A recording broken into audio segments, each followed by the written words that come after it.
Uduasha city, where the sun is a mirror and the moon a shadow, where dancers cavort in forbidden operas, making love to forgetting and flame, where the wealthy play at war with silver swords and silken sashes, where the people mine the dead heart of a burning star for cannonballs and pipework, and where 1,000 secrets hide in a forest of paper and ink. Here, the 5 keybearers reside, the 5 who know the secrets of the broken gates of death.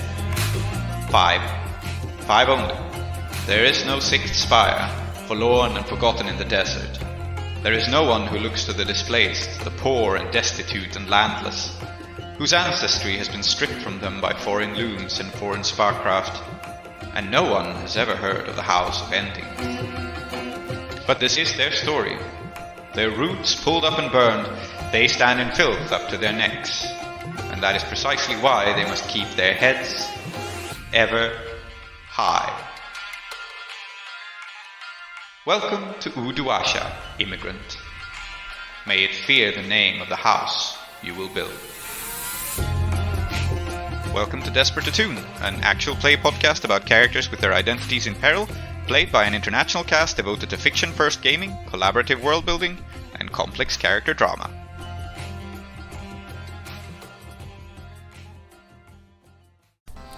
Last time on Desperate Attune, we were introduced to Bidrohi, Moss, Mushfiq and Saida, Kethrysi refugees and the last members of the Rising Moon Sword School. The crew was approached by Alkader Ankhattam, self-appointed man of the people. He claimed to have a contact from the old country who could save the Kethrysi refugees, and all the crew had to do was look after an important letter. Once his contact was in town and received said letter, all would be well. For now, the crew just had to keep an eye on it. Though skeptical, they accepted the letter from Alkader and sent him on his way. Unable to contain his curiosity, Mushfiq tore open the envelope and found that the contents were not a letter at all, but some sort of pedant of nobility. Saida, better versed in bureaucracy, deciphered the document and learned that it detailed the transfer of a title from Kethrys to Uduasha.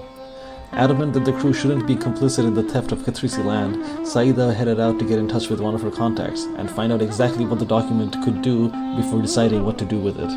And Moss followed suit. Alkader had mentioned that Umid, adversary of Kethrysi independence and Mushfiq's arch-nemesis, was also after the document. Knowing that his involvement could be nothing but bad news, Mushfiq and Bidrohi also took off to find out what he was up to. As it happened, both parties had business at the Chipped Cup, the entertainment venue and espionage hotbed. There, Moss blended in with the clientele and monitored the situation. Saida discreetly scoped out one of her contacts, and Bidrohi and Mushfiq yelled at the top of their lungs if anyone had seen that bastard Umid around.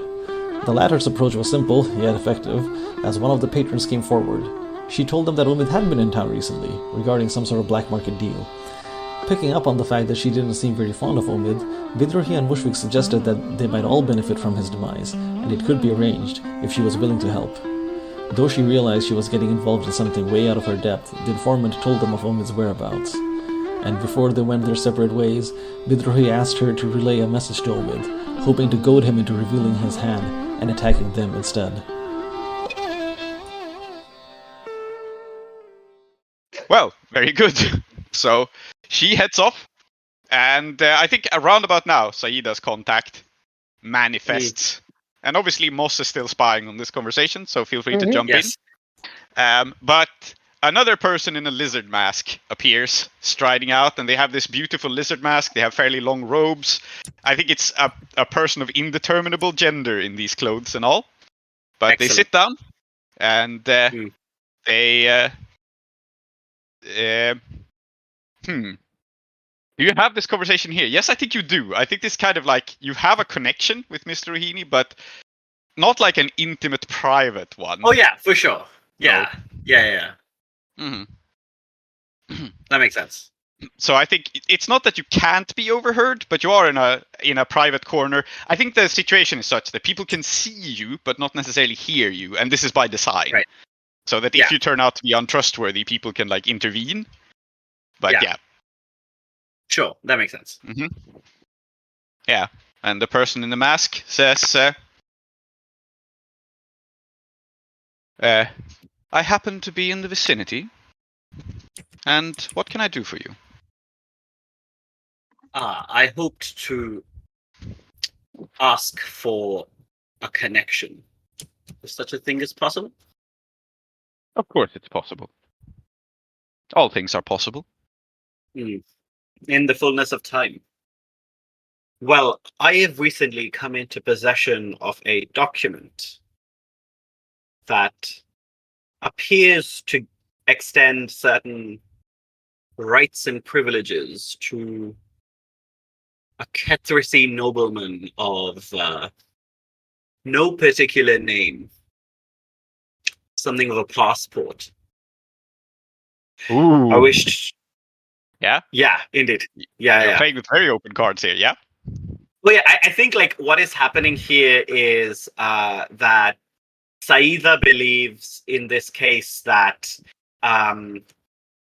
Rohini's already done them a favor personally, right? And this is it's actually something my dad says, funnily enough, that like the best way to get somebody to like you is to get them to help you, which is that they think if they help you, that you're deeper in their pocket, right? Yeah.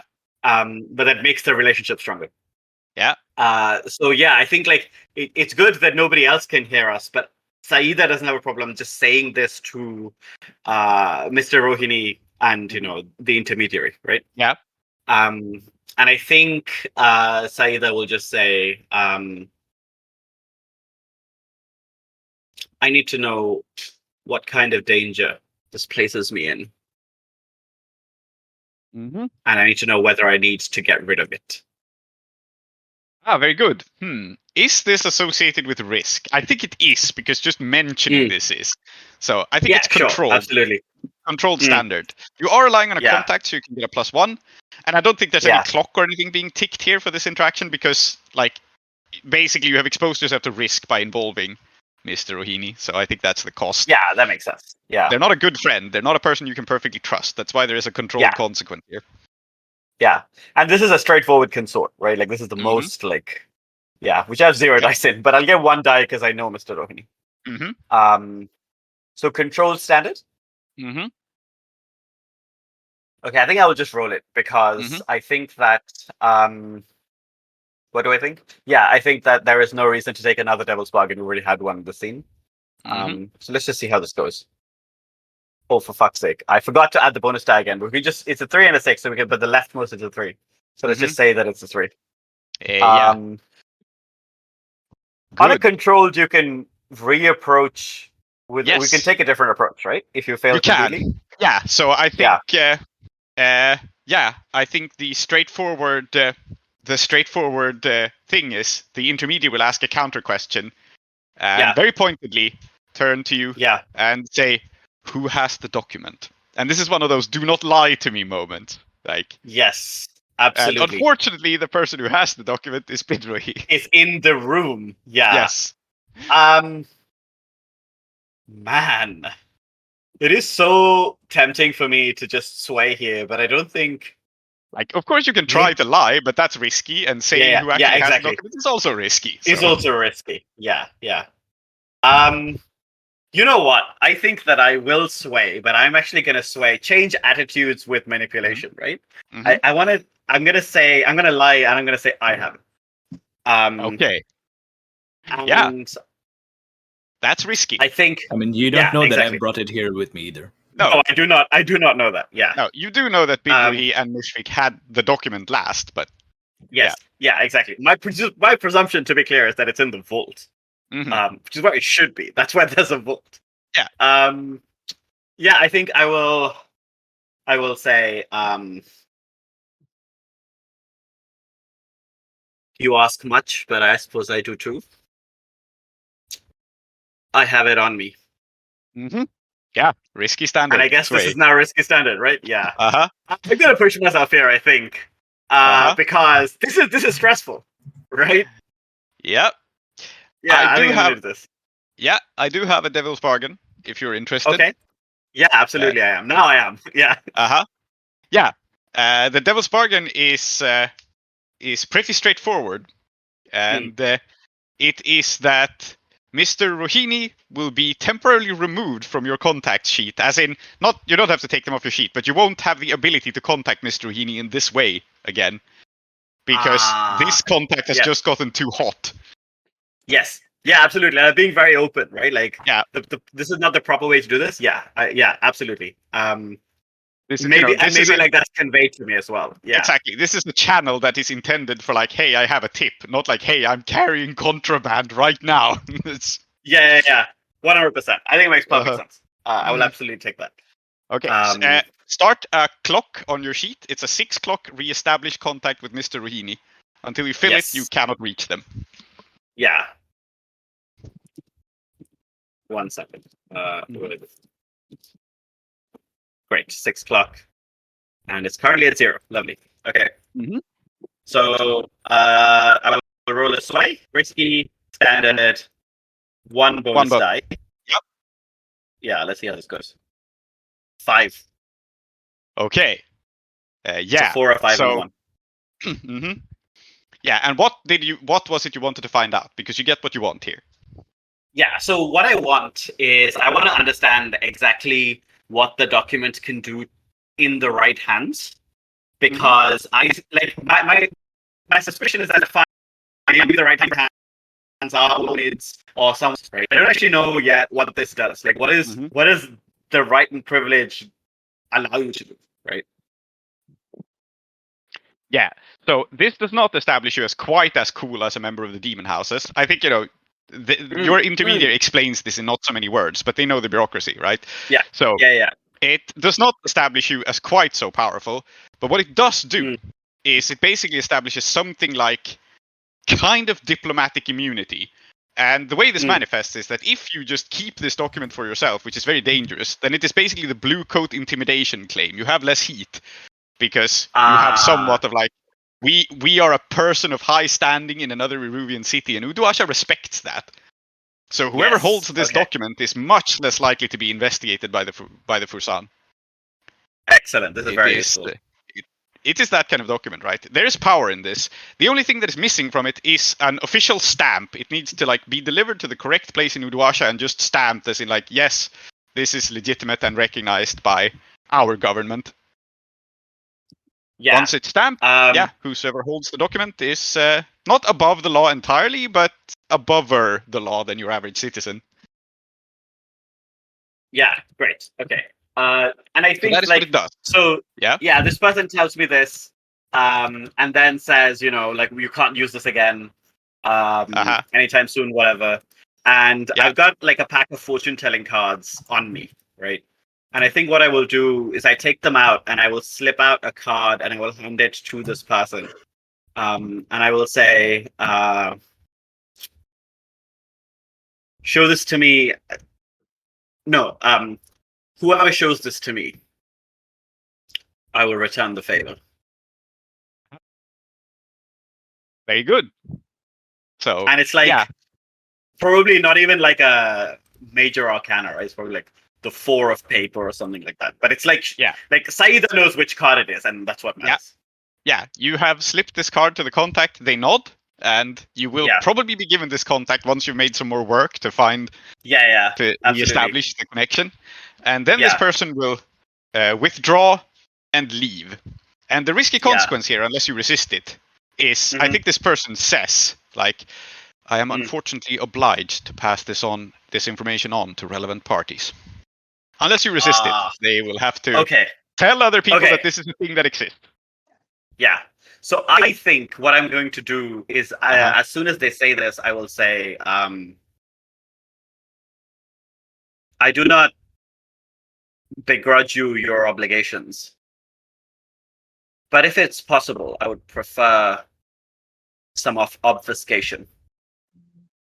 And I think that, I think I understand that. And again, this is like professional courtesy, but at the same time, maybe not, it's the rising moon school. Maybe it's just somewhere in Bundervest, something like that, right? Like maybe I can just muddy the waters.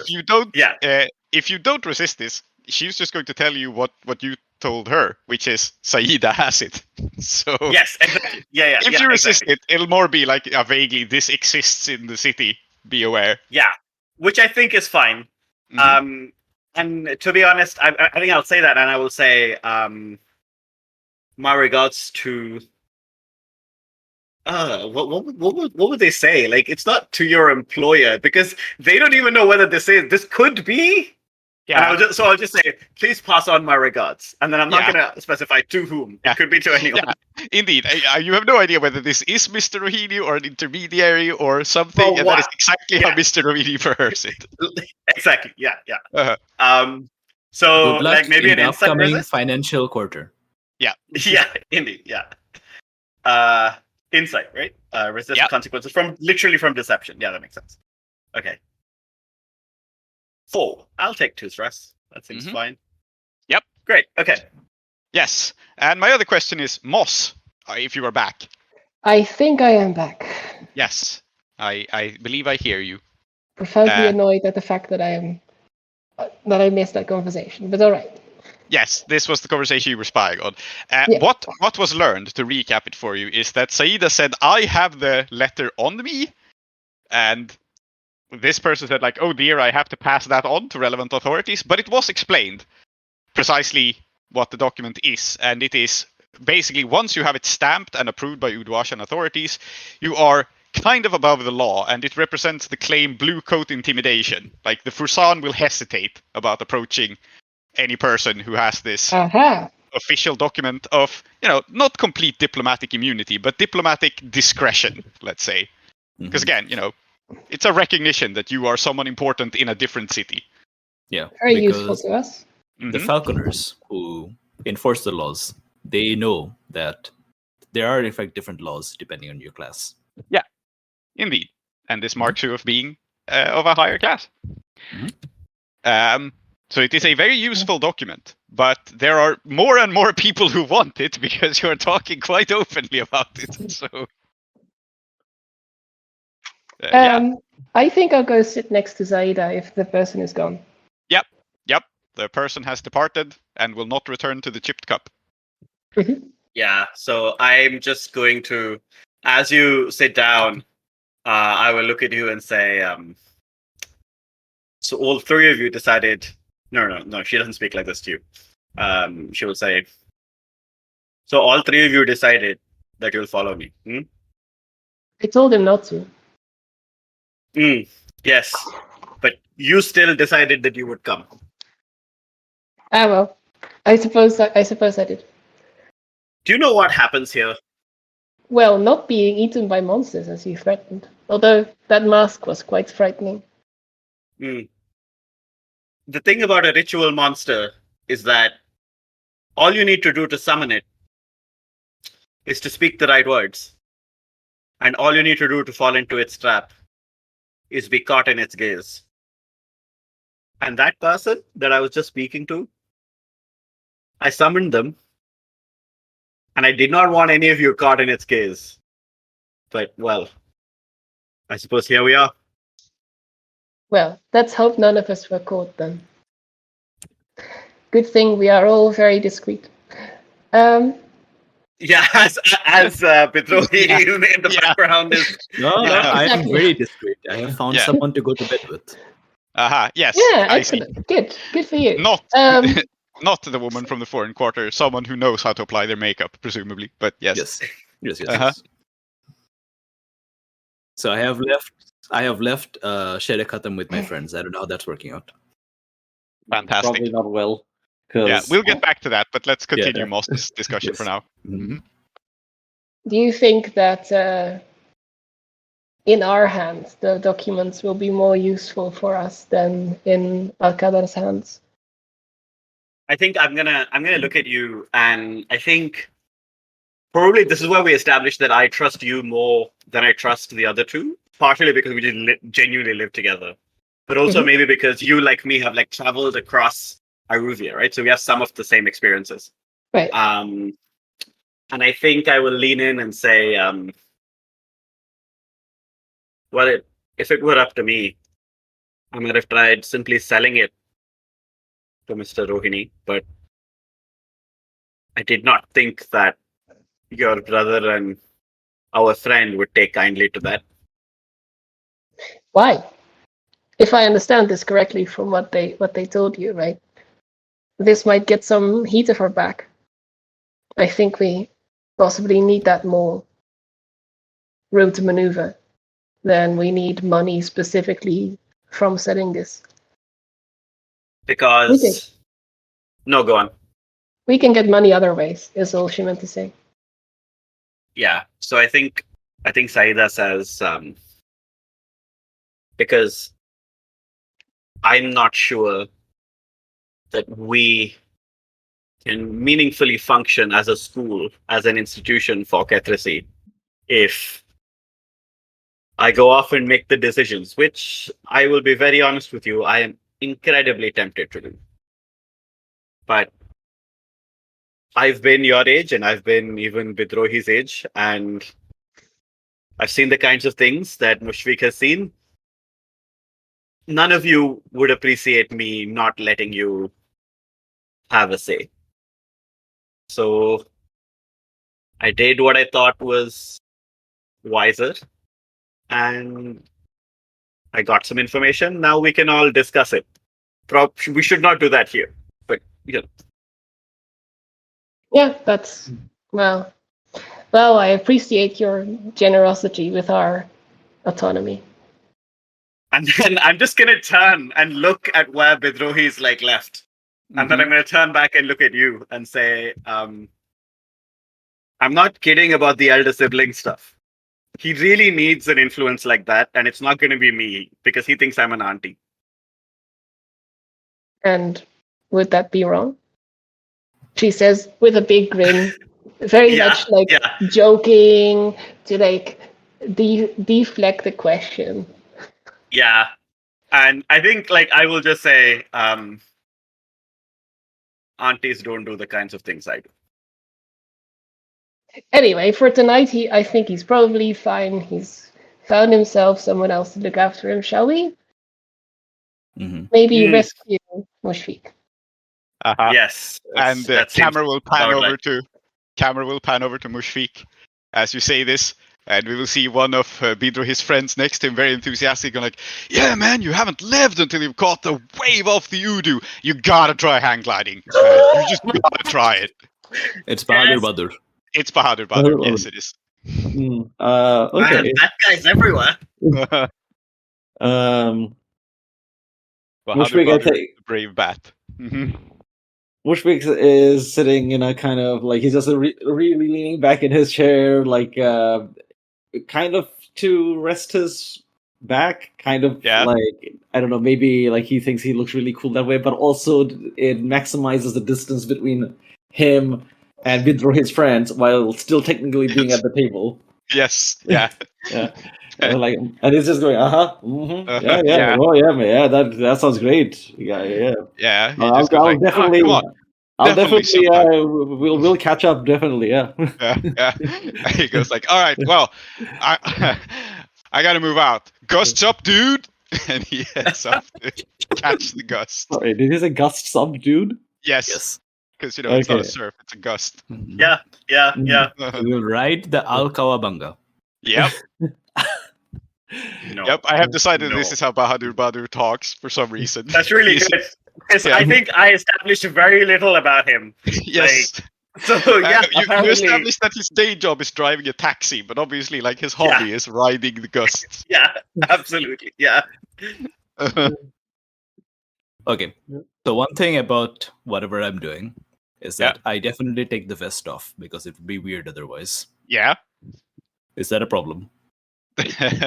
Well, that depends. I feel like, yes, having this with you and just hooking up with a stranger while wearing the vest with the paper in it, I feel like there's a role. Yeah, but what should it be? I think that it is finesse here, because this is mostly about hiding the paper, right? Okay. This is the youth taking off your vest. No one knows you have this. But this is also not a place where people don't look for hidden things, right? So if someone sees like a very fancy looking paper slip out of your vest, they might get ideas. Fair enough. Fortune roll? I'm wondering if I want to frame this in terms of position and effect. You know what? I will frame this in terms of position and effect. And what the effect here will be is you might get a new contact from this. You might actually strike a contact with someone you like. I think that's on the card. I'm on the hunt for, a significant other. Yeah, and I think you might make some progress towards that and gain a contact. So you have standard effect, but it's also risky because this person might find out that you have this paper. I don't think she is going to just like pilfer it from your pocket while you're asleep. Mhm. But I think the main risk is she's going to talk. I see. Okay. Position and effect for, I guess, hooking up with someone while carrying contraband items that half the crew doesn't know I have on me. Yep. Yeah, now that you frame it like that, maybe this is desperate, actually. Okay. You know That's what? fine. I will let you trade for desperate great if you want. And I Yeah, think I if think it's yep. Okay, desperate great it is. Mhm. Great effect because I think this is someone. Should we establish? I mean, maybe we can roll first and then we can establish. I was thinking that. If you get the person. great effect, I have ideas about who this person is, but it will depend on the roll. So Okay. So let's You say have great made the- effect to have a good time. Very good Yep. time. Obviously, no assists. Nope. Should I push myself? Is there a devil's bargain? Okay. Sure. I have a devil's bargain. This is ridiculous off the top of my head, but sure. The devil's bargain is the reason you fell for this woman is that when she introduced herself, she said, "Hi, I'm a thief. What do you do?"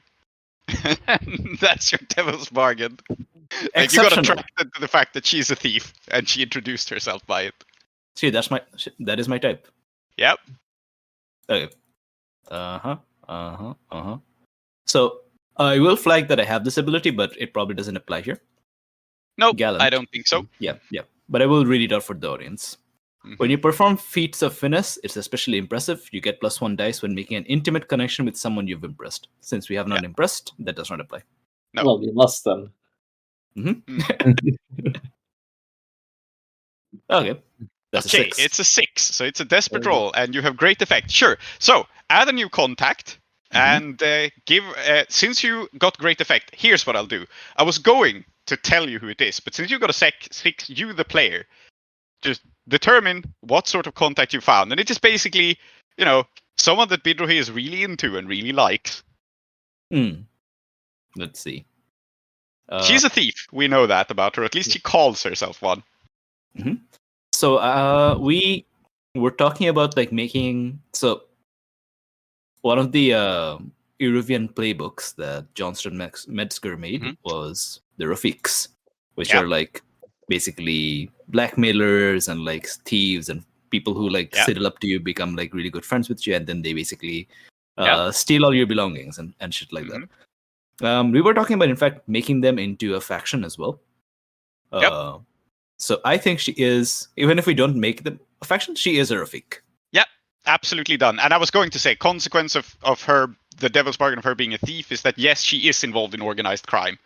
That's just straight up a thing. Yeah, so I guess she's a Rafik then. Yeah, and the thing about the Rafiks is that they are just sneak thieves and so on. They are immaculately dressed. They know what kind of wine pairings and so on and all of that. Very cosmopolitan, very sexy and all that. Excellent company, gentlemen thieves. Yep.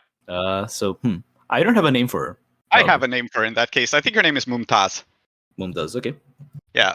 Lovely. Right, Mumtaz Rafik. Yeah, it's not her real name, to be clear, but it's the name she gave you. Fair enough. And you have a lovely time with her, and since you rolled a 6, it's not that she wouldn't steal this paper off of you or blab about it or whatever, right? It's just she never actually notices it.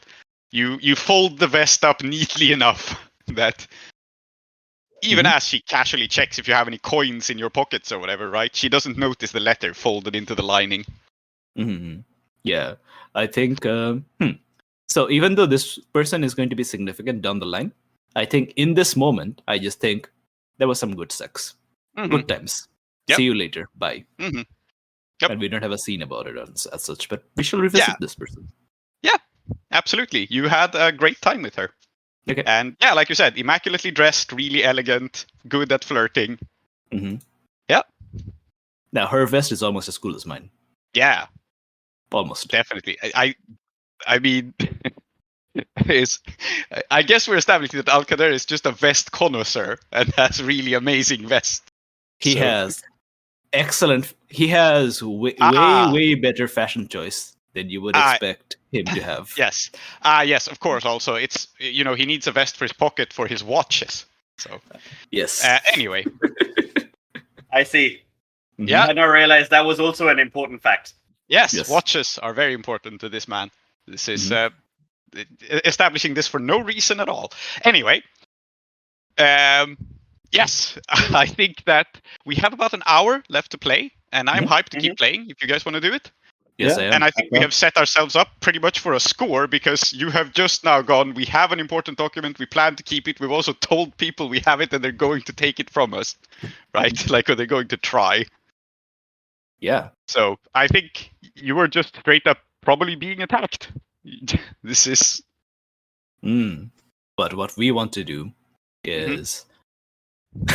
I don't know if you're going to have this conversation out of character, but I'm going to. But I really enjoy the idea of Bidroid telling everyone else that he has arranged for us to get attacked. Yeah, I mean, you can. Oh man! If you want to have this scene, then go ahead. We can keep it brief. I would love to have to see that. Yeah. Okay, so I invite you all to a random rooftop first. Of course. In the hospitality ghetto. Yeah. What's it? Hello, sister. Hello, auntie. Shere Khatam, did you strike it off? Did you have a good time with Leo or Bahadur Badur? Oh, yeah, Badur, yeah. Great guy. Listen, either one of them can make you forget about Omid, okay? I mean, but you need to brief, Shere Khatam about this. He was there. He was there while you were luring Omid in. Yeah, but like you should be here for the same. He's here. I'm just in the background. I've got my hands behind my head, kind of just, Yeah, I've had nothing with the sort of like I had nothing to do with this. Huh? Yeah. Okay. Sister and auntie, I have good news. We are going to get attacked by this Omid fellow and his disreputable friends. And since we know we are going to get attacked, we are in a position to jump on them from this rooftop. Please forgive this boy for all his sins. Okay, so Bidrohi, I have some questions. Is that okay? Can I ask you some questions? Would you be amenable? Yes, I am very eager to answer you any questions you ask. Excellent. Okay. So first of all, what did I tell you? I told you not to follow me. What did you do? You came to the chipped cup. Right? You were there too? Okay, so I think Shere Khatam is kind of like protective of Bidrohi, like a younger brother. Is like, auntie, no, we went to the chipped cup for a completely different reason, right? I mean, this is a great plan. I'll back in Kethrys, jumping off the mangrove trees onto the Udawashan mercenaries, like it was great. Like it's gonna be just like that. I have a lot of experience. Don't worry about it. See, Shere Khatam, he cannot wait to jump on this Umid person. I think at the same time where Mushik says like, oh no, we went there for a different reason, and we won't have it blend together in voice, but like in the world it would blend together. Moss says, really, I'm disappointed. I told you not to follow. Well, we didn't follow. I mean, just because if you were to go to a place, and I just happen to also be there, doesn't mean I've followed you. Two people can be the same she place says at the with a same big time. grin. Okay, and I'm watching the dynamic with a smile. I'm just like, Yeah. Are you taking your sister out? I'm not going to do anything. Okay. I have asked you the first question. Now please be prepared for the second question. This is an exam. Okay? I stand at attention. Good. When you went into the chipped cup, did you know what kind of place it was? Yes, I am very aware of all the hanky-panky and skullduggery. Right. And you did what? You arranged for Omid to come attack us in this place, which you know is full of people who do skullduggery. Sometimes also the hanky-panky. Andy, if I know Omid, he would have found out about this. He would have come after us anyway. It's just better that we lure him in this way. At least we're in control. And I'm going to look at the share and I will say, I respect your battle instincts. I understand you have a knowledge of this man. And I believe you, sure, that he would have found out anyway. I will do all of this if only you agree with me that it was a damn fool thing to do and you should not have done it. Well, I mean, I don't know about that.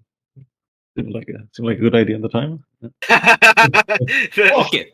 So, Auntie, we can do whatever we want so long as we admit it is stupid afterwards. I am okay with this. Good. I will take what I can get. So you admit it was stupid. Yes. Also, in hindsight, and then I take off the letter. I should not be having this on me because I take my best stuff very often, you see. I think they're genuinely like dumbstruck. Like, what are they gonna say? I gave it back to you, I guess.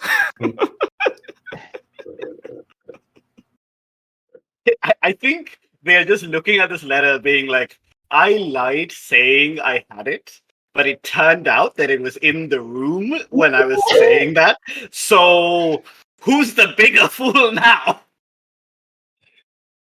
And I'm just going to wordlessly look up both at Mushfiq and at Moss as if to be like, yeah? Are you going to try and defend this? I did give him the letter, so...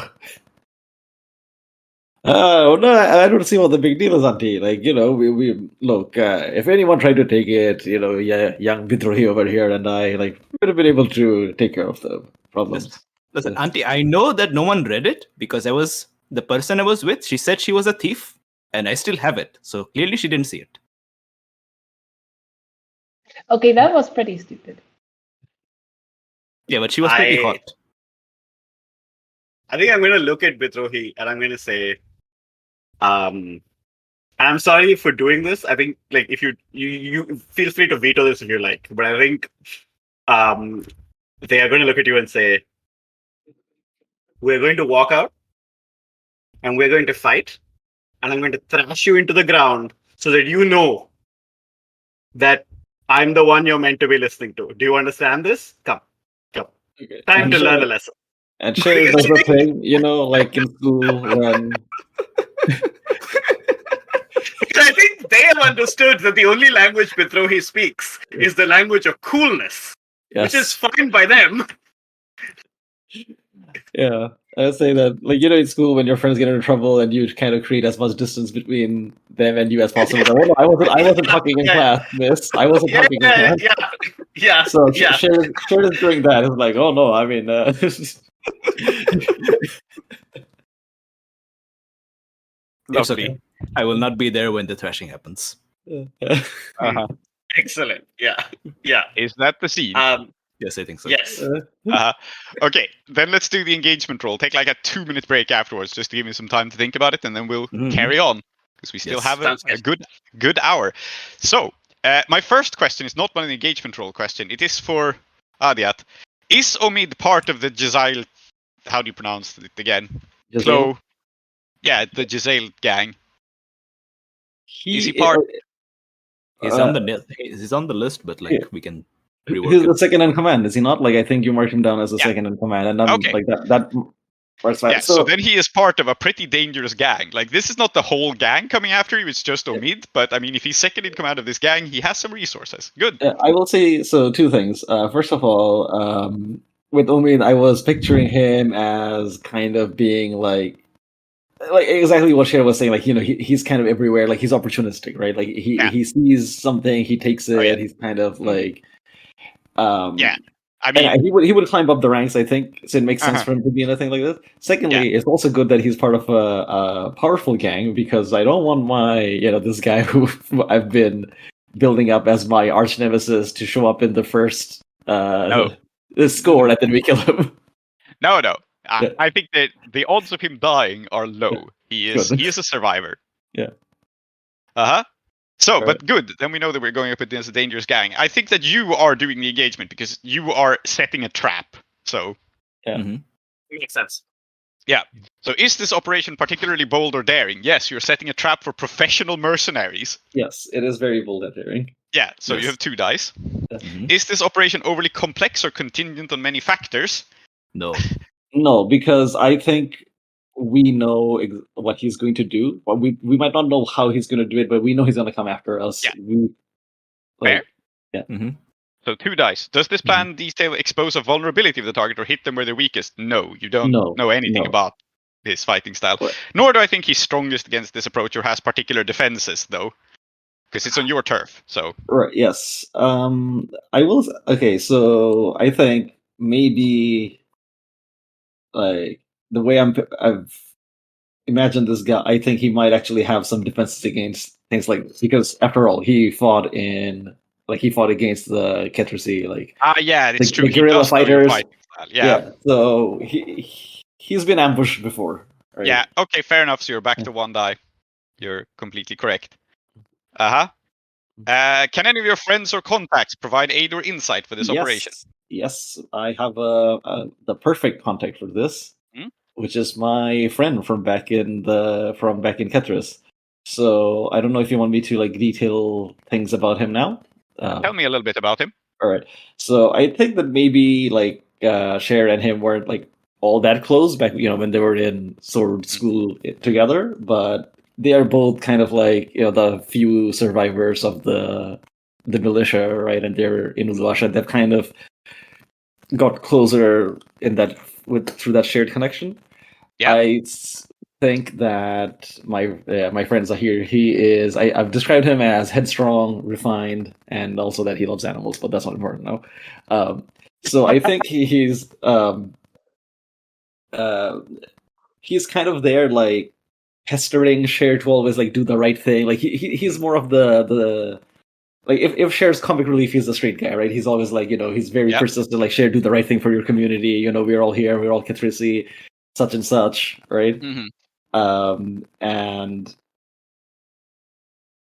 so he's gonna show up not because Shankarabharanam went to him and asked for help. He's gonna somehow catch wind of this, and then just he's just gonna show up and go, "Oh, hey, Mushfik, how are you doing? I heard that you guys got into some trouble. You need some help, And then he's just it's just an excuse for him to spend more time going that, what we're doing here. Just imagine what we could do. We're a team. We could do so much for this community. So he is here, is what you're saying. He will participate in the score. Yeah. Yep. Okay. Excellent. Cool. Are any enemies or rivals interfering in the operation? We're not counting Omid now because he's the target. I mean, my rival is Jackal, who leads another gang in Bundervest, but I don't know how. I mean, she might interfere. It's not. I mean, it's all the hospitality ghetto. Yeah. And it is in the Kethrysi part of it, but I don't know if this encroaches enough in her turf. I think it could. If you're saying that she interferes, I think what I will do is I will bake together the consequence that Tree generated in this and say that, Tree's consequence was word got out that there is something valuable in the district. And so I think it makes perfect sense for Jackal's gang then to be aware that there is a fight going down over something valuable. We don't know precisely what or who has it, but we want in, So just to briefly detail Jackal, she leads a very small group of ex-mercenaries, and they are basically vigilantes. They see themselves as sticking up for the little guy. Yeah. And for them, the little guy starts and ends at Skovlanders. Okay, so this is a 3-way fight between the Udwashan mercenaries, the Kethrysi, that is you, and the Skovlanders. Love it. Brilliant. Why not? Yeah, okay, so you're losing a die, you're back to 1.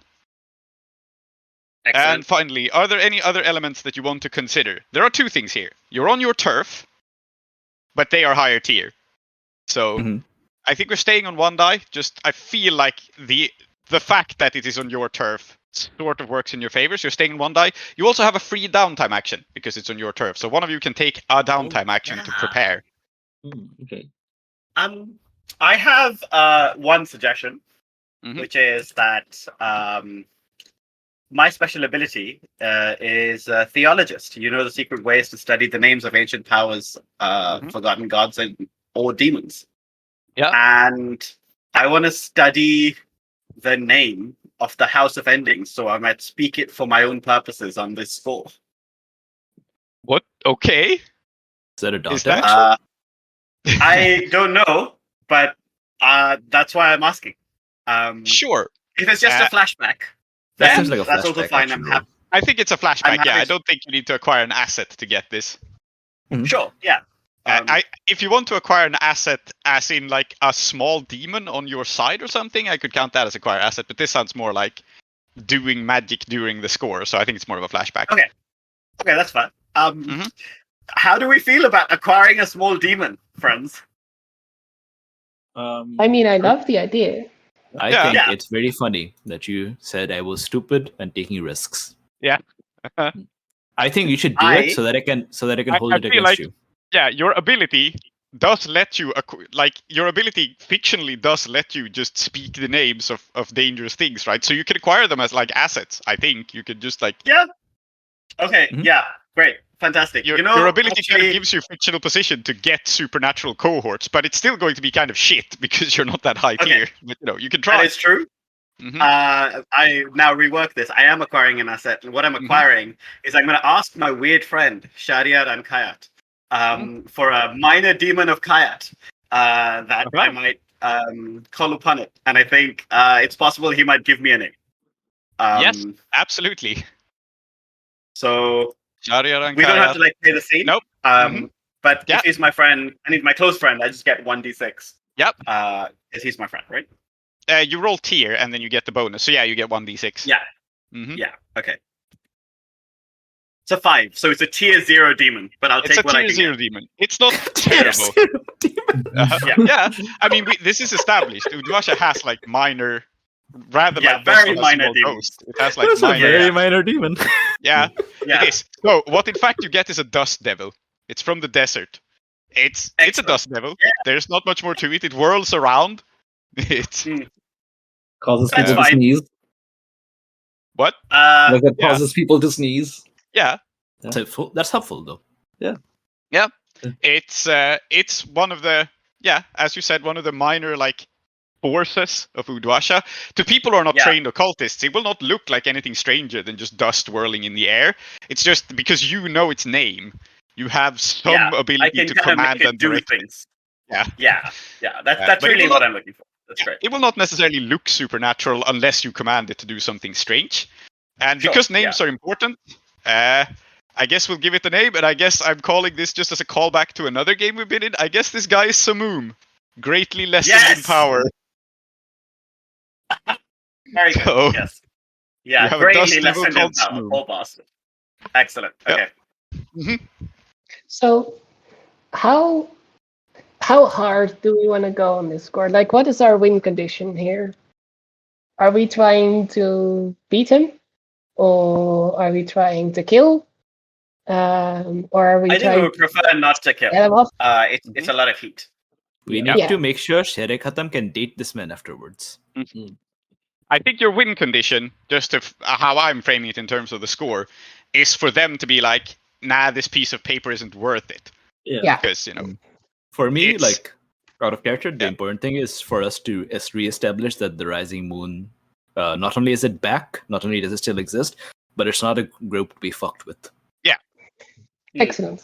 you're sort of staking a claim and scaring people off. Because I think the only reason why people are going for this now is that you seem like easy prey, right? Like that's why people target you. And if you prove that you're not easy prey, sure, you're carrying something valuable, but I don't think valuable enough that like multiple people will die for it, especially since it's somewhat situational, right? So I mean, think about it. Like Ramu, the leader of the gang, got killed by some old dude while attacking a family in their own house. Yeah. You know? Oh, I don't know. I've heard this old dude used to be really dangerous back in the day. Used to be Yes. Indeed. Excellent. Anyway. All right. Someone roll a die. Is this more Shankarabharanam's plan or is it more Bidrohi's plan? Oh, I think it's his rival. Yeah, I think the actual like Bidrohi's plan may be to do this, but I guess the actual setup would be something that Shankarabharanam would do. Yeah. Then So you roll roll fortune. 1d6. Okay. We got a 5. Did we? Yes, we did. Oh, did we? No, we didn't. No. No, wait, why didn't it roll? Uh-huh. Let me try it again. Yeah, roll fortune. 1. Yeah. Huh? Oh, there you go. There. Oh, there we go. Oh, well. Well. It's a 2. Yes. Excellent. Very good. Okay. Yes. Desperate position. We've got. Yeah. Do we need to cut immediately in 45 minutes, or do we have some leeway? I guess I should ask. Yes, I'll leave it. Okay. So, where have you guys set up your ambush? Is it on Yes. the rooftop that Bidrohi suggested? I may have an idea for why this is a desperate situation. Yeah. So I think it was Shankarabharanam's idea that, okay, what Omid usually likes to do when he's doing something like that is take up a position somewhere high up because he's been ambushed before. He wants to really survey the thing. Yeah. And so yes, it is a good idea to also set up on our rooftops, and we chose one with a good view of the neighborhood, and we thinking that Omid would come up here and we would ambush him there. But we might have overestimated how much time we had, because in fact he's going straight to our now unguarded lair where the letter is. Yeah, makes sense. I have an idea for this, but yes, he's probably going straight around. This is an excellent proposal. So you guys have set up on a roof, and he is going just past it to your lair. Excellent. There is another reason why this is desperate. My other thing to point out is that guns are a bigger deal in Uduasha. It's not that you can't have them, but we established that they will attract heat. So my question is, what load are you all on, and are you bringing firearms? Well, I don't use any firearms, so unless you count the grappling hook. Yeah. That's fine. So you are on normal load? Yeah. I'm in heavy load because why wouldn't you be? It's a goddamn ambush. Yeah. But I I'm fight not with my sash. So. Yeah, I'm not saying you can't mark guns later on. I just want to establish right now, are you the sort of people who have guns, right? It says something about your character, that's why I'm asking. So, Saida, no. And Sherika, no. Yeah, I think I have I'm in normal load, first of all, because I'm going to be blending in a little bit. But I will have concealed in some sort of backpack a hunting rifle. Okay. I'm in light load because I am nimble. Yep. Excellent. Cool. So we see you on this roof, right? And then I think it's night, so the district is more cleared out than it usually is. We hear some noise from the Skovlander bar in the distance. The shadowy moon shines down on the area. Most honest folk are asleep, though far from all, because work on the docks goes on in shifts at all times. And I think the way that you become aware of what is going on is you will hear, you're not too far from your lair probably, right? So you will hear someone banging loudly on your door. And then kicking it in. I think that's what alerts you to what is going on. There's 3 hard knocks, and then the person notices that your door is not the most secure, and so just kicks it in. Our school is now the school of hard knocks. Yep. Yes. Anyway, now that okay, I need a second to record from that. I have recorded from it. I turn to Saida and say, "Oh, it's a good thing that I gave the letter to you, Auntie, to keep." Oh. And I'm just gonna turn, look at Bidrohi, and say, I really think that I should thrash you properly. Your Cher's idea was that we will stand on this roof. I remember very clearly saying we should guard the vault. That's what the vault is there for. In any case, Come. Look, let's not worry about whose fault it is. Wait, Auntie, are you saying that it is not with you? It is in the vault where it was supposed to be. Why would it But be with me? Auntie, why did you put it in the vault and then agree to not be near the vault? And Vidra like, what the fuck? He's like, his irony just suddenly shatters. Like, what? Yeah, indeed. Indeed. And then he's running. While this is going on, we need. Okay, I've had another idea. If we're on a rooftop, right? So, I'll flash back to when I was at the table with his friends, and Bahadur Badr was telling me all about hang gliding. Yeah. Yes. Excellent. Yes. So I'm going to try to attempt. So I don't have a hang glider, so I'm going to try to attempt. But there might be a clothesline, with some, with something nearby, and I'm going to try to manufacture and then glide down with this makeshift hang glider. Okay. Well, sure. It sounds like a prowl. It sounds very desperate, and it also sounds. I'm not going to say zero, but I'm going to say limited effect. I don't think you can just without pushing yourself or something, fly down right on top of them. But you can get there. Yeah. We have a dust devil demon with us. Oh, yes. Give me a little boost with your wind. Or Indeed. I think I'm just gonna see you do this. And I'm like, oh fucking young people. And then I'm going to close my eyes. And if this is an attune roll, it can be. If it's just an assist, that's also fine. Whatever. I think it's a setup action to give effect here. Okay. This makes sense. Okay. Then I think it is an attune, right? If I'm calling upon. Okay. Yeah, and because the engagement roll is desperate, your attune is also a desperate attune, desperate, as it were. 100. Yes. Standard effect though. You can set Shankarabharanam up here. I gotta ask for a devil's bargain when I'm summoning a demon. I gotta do it. Yeah. Okay. Sure. So. I have one wild one. Yeah. The demon knows your name too. Indeed. I was going to say, Hayat begins to learn my name.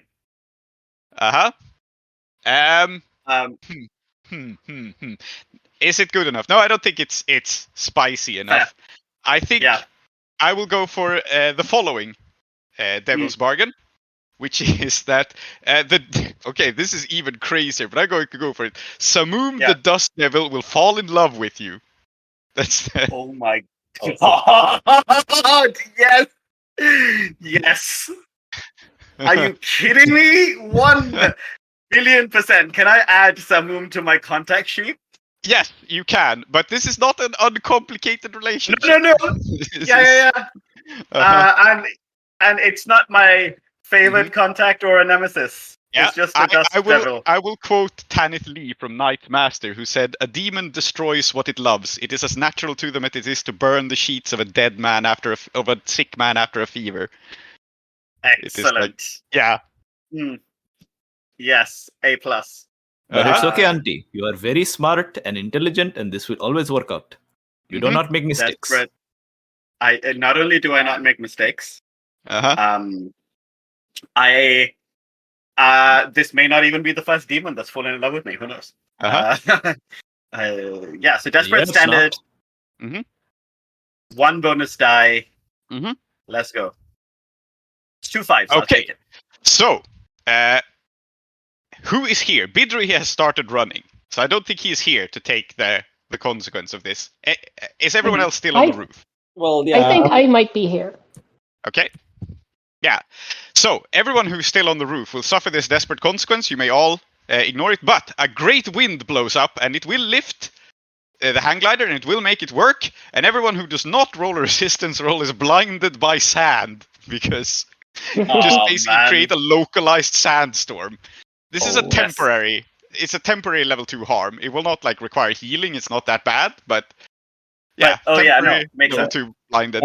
I'm going to resist, obviously. Yeah. But by here, I meant near the shop rather than on the roof. Okay, so you're not on the roof. Yeah, fair enough. Then it's just Shankarabharanam and Saida who need to resist it. This is fine. I'm actually going to mark armor here. Okay, I think if you And- mark armor, you resist it fully. And what does that Okay, armor that's look great. like?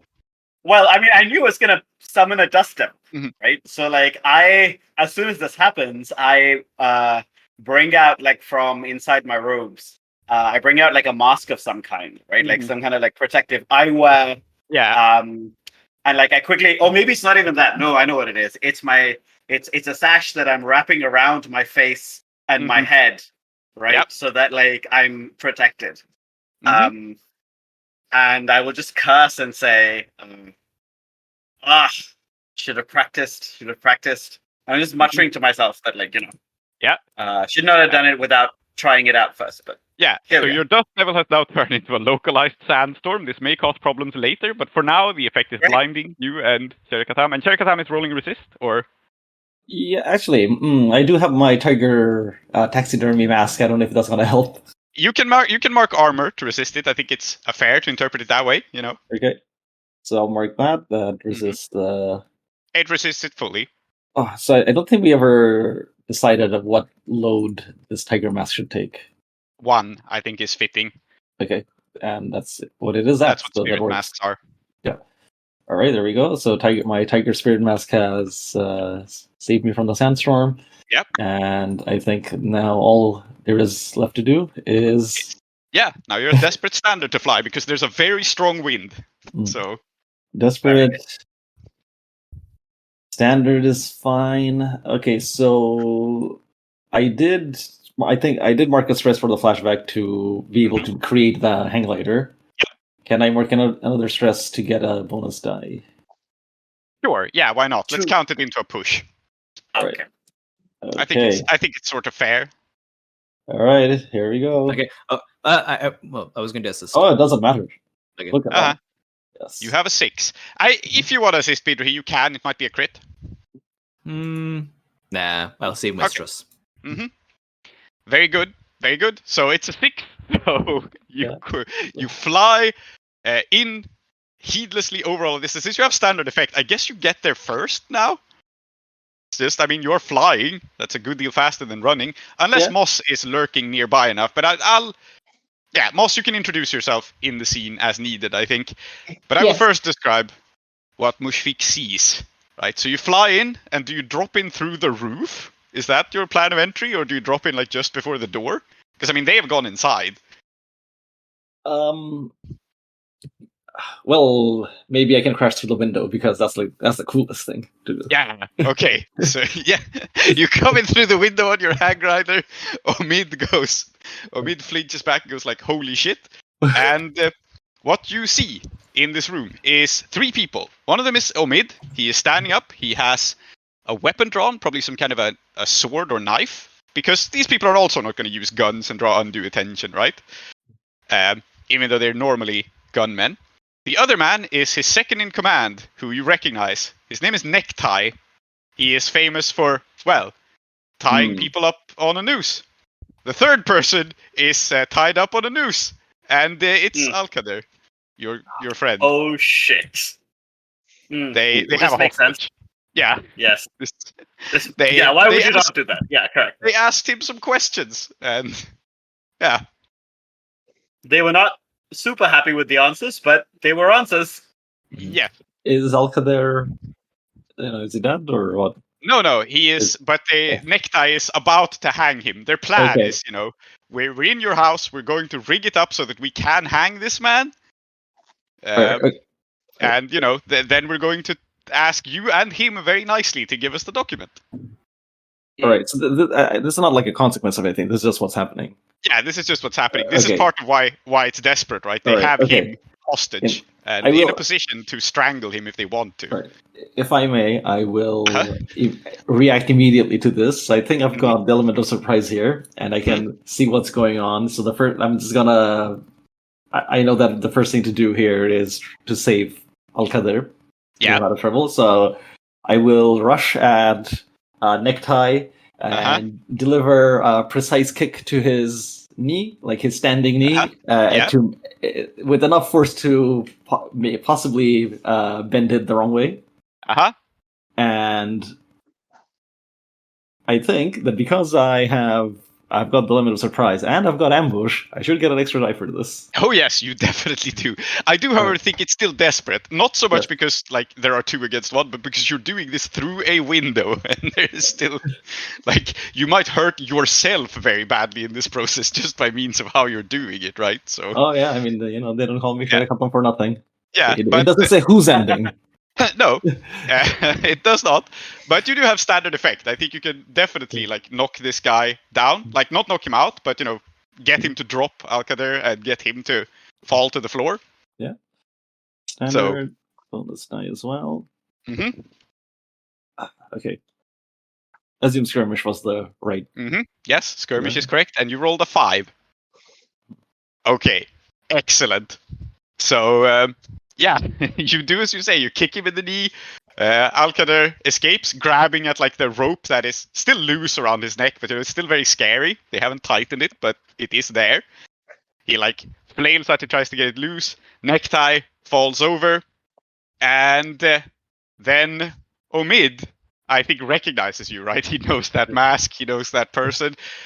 I don't know if he was expecting to run into you, though. Of course he was. He's always there. Yeah, of course he was. Mm-hmm. So I think what he does is he says, "Long time, no see," and then he stabs you in the eye. Oh shit! Ooh. Oh my And, god, yeah. he's like Arnold Schwarzenegger levels of action hero pun. Yeah. So he spins the knife around, he jams it towards your face, and you're looking at the level 3 harm blinded. Yeah. Okay. I mean, Again. you gotta Yeah, I reserve. do. You were facing it just before, but I think it makes sense for him to like stab you through the eye holes, right? Because the mask is protecting you, so that's what he's trying to do. That's what he's trying to do. I mean, let's see what happens. Oh yes. There we go. So, I mean, actually, he shouldn't have tried to go for the head because the head is actually a fairly nimble part of your body. So I can dodge and create distance to size it. Think about my next move. Yes, I mean you only downgrade this from a level 3 harm to level 2, and obviously, right, as you move your head out of the way, he leaves a cool wound down your cheek. Yeah, of course. Like cut cheek, level 2 harm. Yeah. I think it's time to intervene. I was about to say, yes. Yeah. Come on in, Moss. So, my plan was to pretend to be just a member of the crowd and then just ambush them with whatever. Unfortunately, there is no crowd in our house as far as I'm aware, except for the one that has just entered. Again, is there a crowd watching this? I assume there would be. Yeah, there is a crowd gathering to watch this, absolutely, outside. Well, excellent. Well, what I was going to say is, I have a special ability, Forgettable, that makes it easier for me to pass as member of a group. Yeah. And I thought, wouldn't it be fun when they're all filing in, if just an extra person entered with them. Yes. Yeah.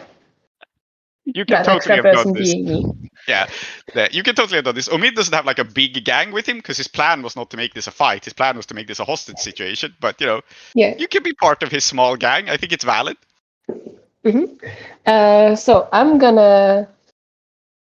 I guess what's gonna be my plan right now is just to have walked with them as casually as possible, and now put a knife on somebody's throat with hostage situation. Excellent idea, Omid. But this would probably be a roll. Yeah, I think you're going for the guy who's on the floor then, who was just kicked in the knee. He's probably the logical target. So yeah, his name is Necktie. He is a fairly large, scarred and scary man. And he gets his name from his skill with a noose and with whips and ropes and things. Yes. And you can absolutely rush towards him. It's an action roll. I think you're set up enough now that it's risky, probably, because you have the drop on them. I don't think it's fully desperate. I think this is going to be finesse, because I have been just kind of casually walking in behind them. Yeah, I think finesse is perfectly fine. Risky standard. Yeah, I think you can take Necktie hostage with a... Risky standard, 1 bonus die. I think I'm just gonna roll it this way. Bonus dice from Forgettable, my special ability. I'm just gonna see what happens this way. Okay, cool. So you're just gonna pick this guy up. All right. And it's a 5. Yeah, perfect. So you rush forward and you get a knife to this guy's throat, and the consequence, unless you resist this, is that someone else had your exact idea, and there's a 4th person filing in behind you, a Skovlander. Excellent. Unfortunately, I am far too perceptive for that to have happened to me. Yeah. So I'm going to resist with insight. Then you will just be aware that the Skovlanders have in fact arrived. They are the gawking crowd, and I think it's not so much that Jackal and her people planned this. I think it's just opportunistic, right? Like there's something going down in the Kethrysi district. Let's go check it out. And now they're going to take advantage of it. Yeah. All right. Cool. Double force, 2 stress. Yep. So you pull Necktie up with a knife to his throat while Alkader struggles to get out. And Omid, I think, backs off. Like you guys are kind of blocking the door for him at this point. So he backs off towards the back of your house. He growls slightly in a deep, like charming voice. We'll cut away to Saida and Bidrohi in a moment. But Yeah, no worries. he holds up the weapon and he says, "Listen, this is all just a terrible misunderstanding. We're just here for the paperwork." Afraid the only paperwork you're going to be doing is with the Fusan. Sorry. Yeah.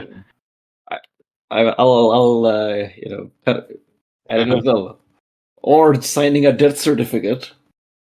Okay, Omid's one-liners are just much better. Yeah. Yeah. Maybe that's also why Sherlock Kaplan doesn't like him. Yeah. Okay. Meanwhile, outside, Bidrohi is running towards this place and will be arriving only a moment sooner, only to see that a small group of Skovlanders have arrived. And I think you will see among them Jackal. And describe her for a moment, like when you see her. Jackal's aesthetic is like a badass Western outlaw. Yeah. She's got a big leather hat. She's got like, those kinds of jackets that have like those leathery tassel-looking things. I don't know what they're called. Yeah. You know what I mean? Like she's like wearing one of those, and she's probably like leaning against like a sort of like fence, just like watching all of this. She's got like 2, like not revolvers, or maybe revolvers because she is ex-military, so maybe she does have revolvers. Yeah. But anyway, multiple guns, and just kind of watching the whole thing. Yeah, she spots you. You spot her as you're rushing towards the place, and as she spots you, I think she's good at seeing an opportunity when she's got one, right?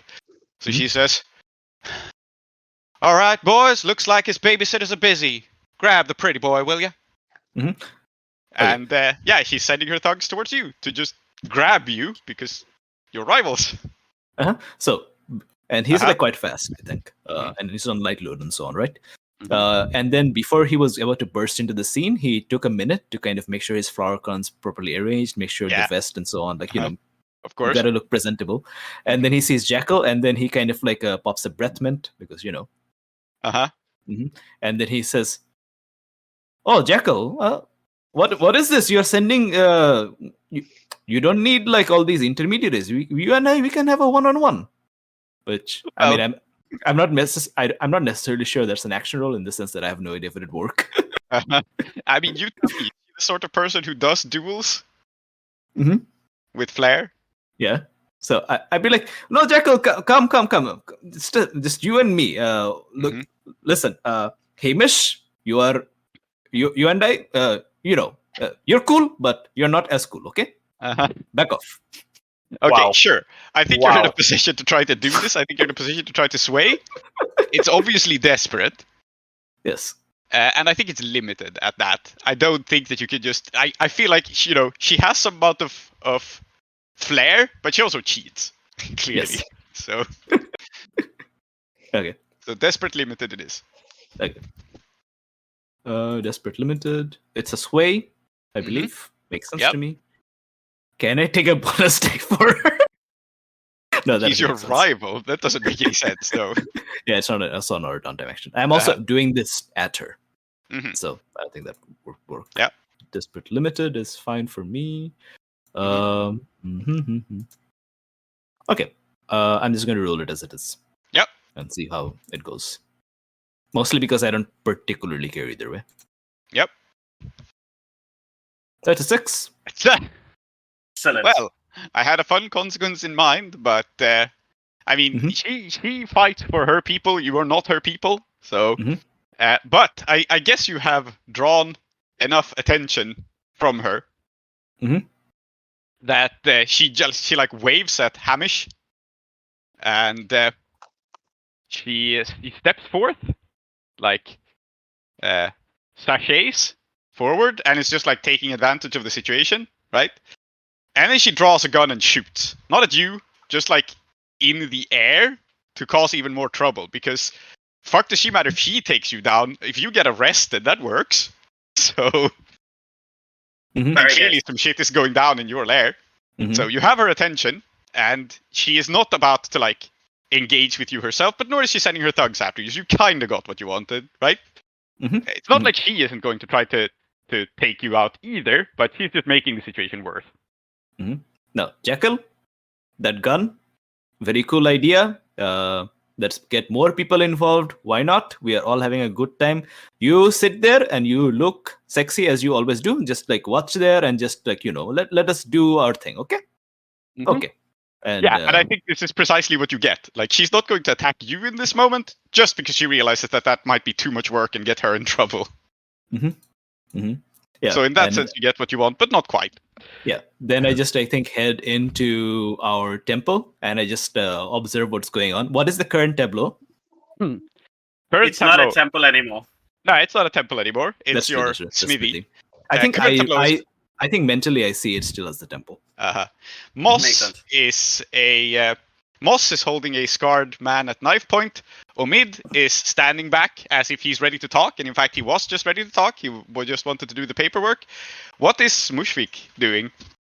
Is he like also standing, or is he ready to rush Omid? Or I think I'm gonna try to like just engage him in combat, just because I think. Because I wanted to say something before you do that. Okay, yeah. So you're like preparing to fight him, right? Yeah. Okay, I think that's obvious. I walk in and I say, okay. Based on the way you're looking at this man, Sherakhatam, I am assuming that this is the Umid. Okay, and I mean, I do not want to cast judgment on your taste, but this man is ugly as shit, sir. I mean, that's what I've been saying all along. Why do you want to fuck him? What? Omid, do you know? Wait, can this be a setup action to get? I don't know if that's what you are trying to do, but it's almost like a setup action to have Omid so confused. Sure. This man, he cannot shut up about you. He's like obsessed with you, and like you look at you. You look like something like the cat shutout. I'll allow it. So you're allowed to do a setup action. I think it's risky because no one is threatening Bidruhi personally at the moment. What the hell kind of action is it? Is it a sway? I think so. Deception. Yeah, sure. Sway to completely discombobulate people. What kind of position and effect am I looking at? I think you're looking at risky, but standard. It's a setup action, so risky standard. I also want to point out that I've now started a clock for the Fursan arriving. I think this makes sense for how things happened with Jackal. Okay. Yeah, I think that's fine for me. Risky standard. I'm obviously always down for desperate great, but I can't really see the desperate position I'd put myself in. Oh, sorry, I can't really see like what I'd say to change the situation. Yeah. Risky standard it is. I'm going to push myself. Okay, I have a way you can make this be great, actually. Okay. I think if you're going for great effect, you will set up Mushvik, and we'll also get Alkader back in the action, if you're going for great. Because like he is just trying to unentangle himself for a rope, but I think if you are saying things, talking is his whole thing, right? So maybe you can get him riled up and join you. Listen, Sir, he said that nobody is perfect. Don't get me wrong, and I'm sure he was thinking exactly of you, Omid. You are very unperfect. Yes. So are you switching to Desperate Great? Yes, I am. Mm-hmm. Desperate Great. I will push myself. Listen. Uh-huh. Yep. And Cool. let's see what happens. 5. Okay. So, with great action, Alkader gets back to his feet. He gets disentangled. He's like hot on his heels. And you have also set up... Me. Yes. Quick. Yeah. And the desperate consequence, unless you resist this, is that Alkader gets up. He is like riled up. He's very afraid, but he's back in the action. And he goes like, yes. We cannot hide from the truth. I will have you charged for this. Guards! And he will actually draw the Fursan here. Because he has just been assaulted. And he is an upstanding citizen. He will not stand for this. So unless you resist it, the local law enforcement is going to show up. And Alkader is convinced they will be on his side. And he will not be entirely correct about that. Okay. I will... I think as he is about to... I see that he's about to yell for guards. And I say, no, sir.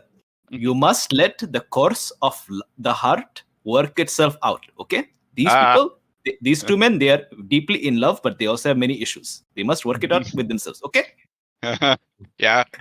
He ponders your wise words, roll your resistance, see how it stress this takes you. Okay. Yeah, so he's about to shout, then he hears you, and then he nods sagely and says, nobody knows the reason for my silence. And very wise, sir. Yes, because he doesn't either. He's not totally sure why he didn't do that. But, very good. The clock still ticks a little, but it does not fill. So the law has not arrived yet. I will tick it once. I think it's fair. I mean, is it bad for the law to arrive? I mean, we are under attack, kind of, right? Yeah, it's not necessarily a bad thing. It's mostly that the law doesn't like you. So right, yeah. Okay. I also would like to point out that we don't get to establish ourselves as badass if exactly. we have to need help from the law. Yeah. We will cut back to Saida for a moment. And what you are dealing with is that the sandstorm is all around you. Yes. Part of the consequence was the blinding, part of the consequence was this dust devil, and you took the devil's bargain that it is in love with you, and it's now orbiting you. So you're at the center of a sandstorm. Yeah. Okay. That's it's fine. Not leaving you. Yeah. So I think what I'm going to do is I'm in the middle of this storm, and I have no doubt that there is a ton of stuff going on downstairs that's just a bad idea for everybody. But I need to do something about that. So I think I'm going to speak into the storm, and I'm going to call upon Samum. I'm going to speak its name, and I will say, because I don't necessarily know that it's fallen in love with me yet. Right? Nope. You just know that it for some reason refuses to leave you alone at the moment. Yeah. Okay. So I think I'm just going to say, Samum, devil of dust and storm, I humbly beg thee to attack those who wish me harm. Those who are not of Kethrys, who attack even now this holy temple, ? I mean, she doesn't say ? out loud, but you know what I mean. And basically I want to try and convince it that I'm under attack. It is bound to protect me, and therefore it must go do this.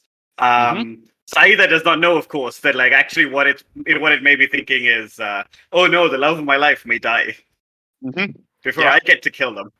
Yeah.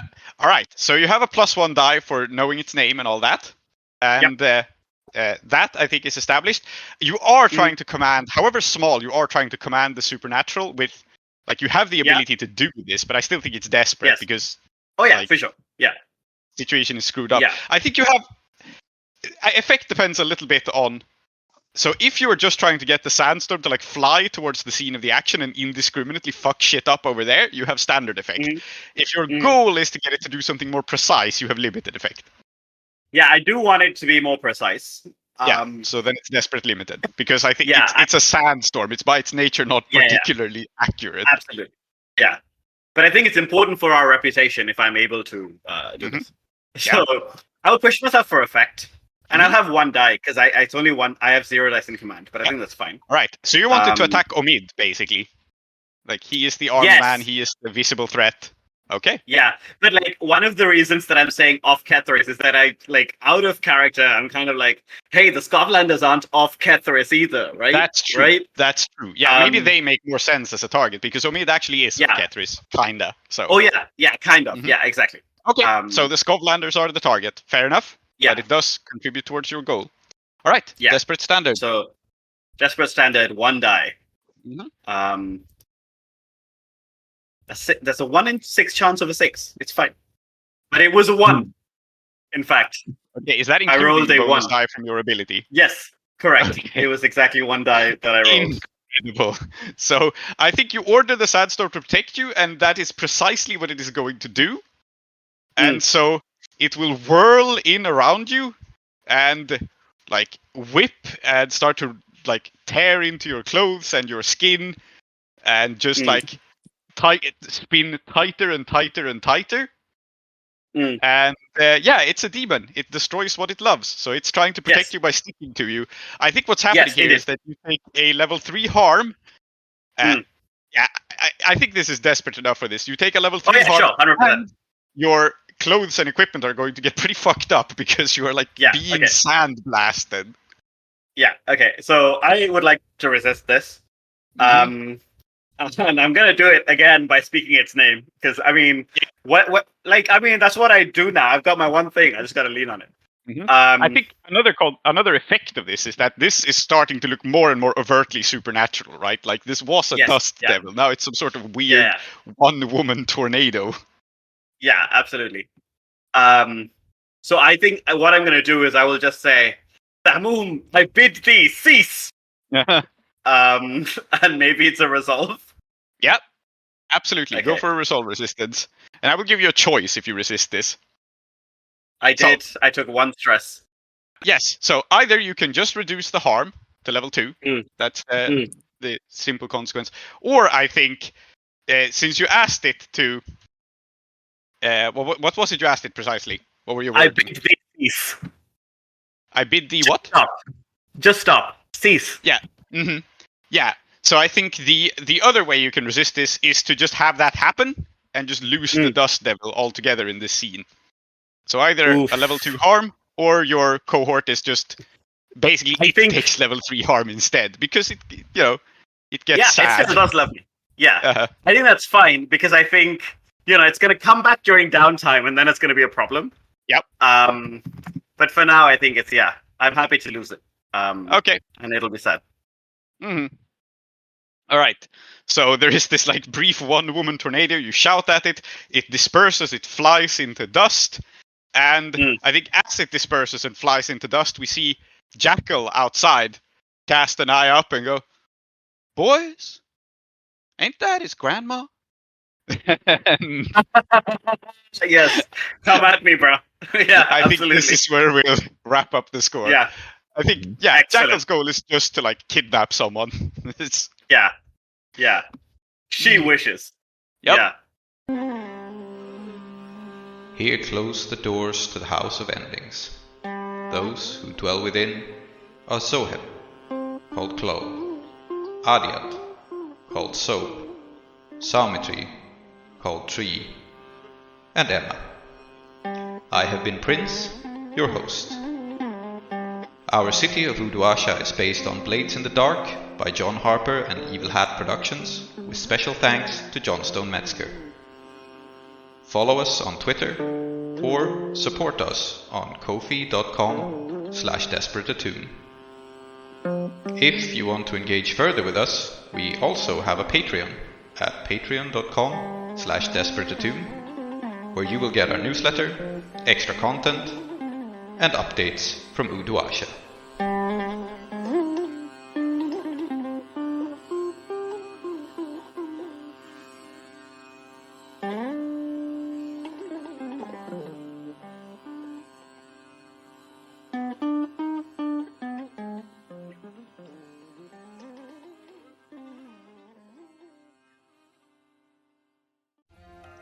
Next time on Desperate Attune. Zahir, I think, is like the more honorable, more refined friend, and he's like, he'll if he's in a duel, he'll do it the right way around. He'll be like, he's not gonna wait. He's not gonna be like, oh yeah, sure, I'm gonna like, what he's gonna say? I'm gonna angle myself so you can sneak up on him. He'll be like, yes, my friend, you're here. Let us down together. So that is exactly what he does. He turns to us, he goes like, brother, don't worry, I have him right where I want him. And I go like, shut up, you idiot! I was thinking. And so what do? Seeing them clash, like they're testing each other, circling each other with the drawn swords. I'm gonna ask Zahir where he was this whole time. So Zahir, we did specify that you were bringing your friend, but we also specified that you were surprised by the attack happening at the lair. So Zahir goes like, sorry, I was a little slowed down, a little delayed by this whole change of venue. I don't know my way around the rooftops up here, okay? They're very bad. I fell through one. You're always on my case about doing the right thing and being like, on the ball, and you show up to this fight like 10 minutes too late. Like, speaking about doing the right things, make sure you and your people tie your roofs properly, damn it! Crosses blades with the... And Omit's just standing there listening to all this. Yes, I mean, I'm imagining them like, they cross blades a couple times, but Omid seems pretty amused by the whole situation. And then Omid, I think, says, like, I hate to break up this tearful reunion, but the Fursan are here.